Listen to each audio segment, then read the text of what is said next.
Bonjour, bienvenue sur Décideur TV. Aujourd'hui, nous sommes en compagnie de Kitry Lenoir et Nicolas Priest, qui sont donc coprésidents de la FCI, la toute nouvelle Fédération des cabinets intermédiaires. Bonjour à tous les deux. Bonjour. Alors, pouvez-vous nous présenter cette nouvelle fédération qui a été lancée cet été Tout à fait. La Fédération des cabinets intermédiaires, la FCI, a été effectivement créée au mois de juillet de cette année. La FCI a pour vocation et pour objectif de promouvoir et de représenter les intérêts des cabinets de taille intermédiaire dans le domaine de l'expertise comptable et de l'audit et du commissariat aux comptes. La fédération a pour objectif de représenter les intérêts de l'ensemble des cabinets membres auprès des décideurs, auprès des pouvoirs publics et auprès également des parties prenantes. Alors, pourquoi avoir lancé cette initiative ? Eh bien, écoutez, nous avons imaginé que la représentation d'intérêts de cette taille de cabinet était importante dans la vision des cabinets que nous avons, des cabinets français. Et nous voulions représenter cette strate de cabinets, sachant que les grands cabinets sont eux-mêmes représentés. Et j'ajouterais que ces 200 cabinets représentent environ 25% du marché de l'expertise comptable et du commissariat aux comptes en France, pendant que les 7 premiers cabinets représentent également 25% du marché. Donc nous étions de ce fait relativement à l'équilibre dans la représentation d'intérêts. Plus largement, nous souhaitons vraiment intervenir dans la vie économique des entreprises françaises, qu'elles soient petites ou moyennes. Nos membres sont représentatifs de tout le territoire français, c'est aussi une de nos particularités et aujourd'hui on parle beaucoup de territoire, donc c'était important pour nous d'avoir cette représentation territoriale. J'ajouterais juste rapidement que nous souhaitons être là pour promouvoir le marché de l'audit et également pour promouvoir l'environnement réglementaire de l'expertise comptable. Alors, un des constats que vous faites et donc qui a présidé à votre initiative est que les cabinets de tailles intermédiaires, selon vous, ne seraient pas suffisamment représentés. Est-ce que ça signifie pour vous que le CSO-EC et la CNCC ne feraient pas le job ? Alors, nos instances professionnelles, le Conseil supérieur et la Compagnie nationale, représentent l'ensemble de la profession des cabinets de petite taille avec un collaborateur jusqu'aux grandes firmes internationales. Et par là même, il est relativement compliqué de pouvoir répondre aux différentes problématiques et aux attentes des uns et des autres. C'est la raison pour laquelle la Fédération a souhaité se positionner sur une taille de cabinet qui, a priori, a les mêmes problématiques, que ce soit au niveau de leur exercice et des missions qu'elles réalisent.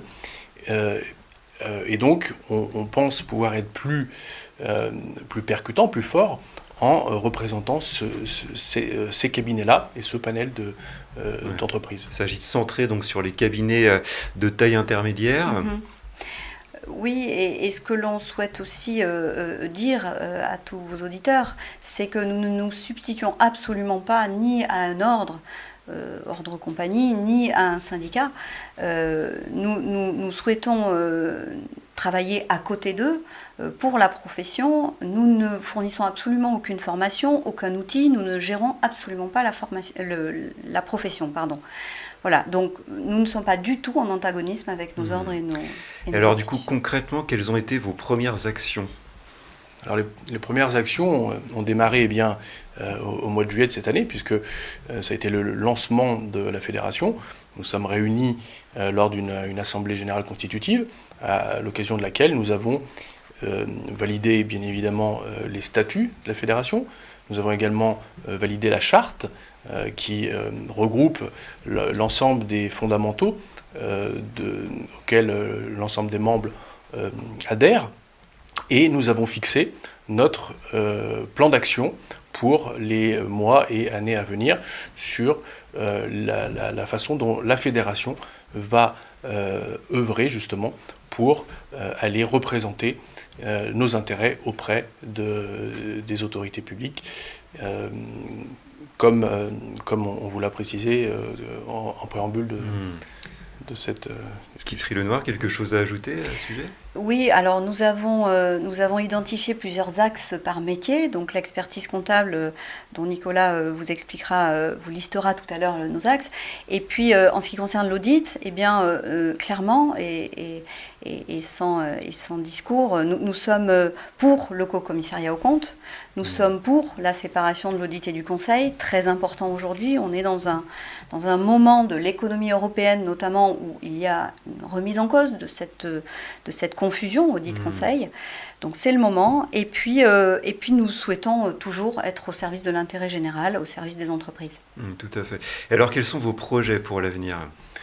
Alors, eh bien, comme disait Guitry, donc le plan d'action et les projets de la fédération, vous indiquez sur la partie audit commissariat aux comptes ce qu'ils étaient, et sur la partie expertise comptable, il est important de dire également que nous allons faire le maximum déjà pour défendre le diplôme, qui est une valeur très importante, gage de la qualité de notre profession, et également représentatif de la marque de l'expert comptable, l'expertise comptable, et également parmi les thèmes prioritaires qui ont été identifiés au niveau de la fédération, eh bien, il y a maintenir finalement la réglementation qui est en vigueur aujourd'hui au sein de notre profession pour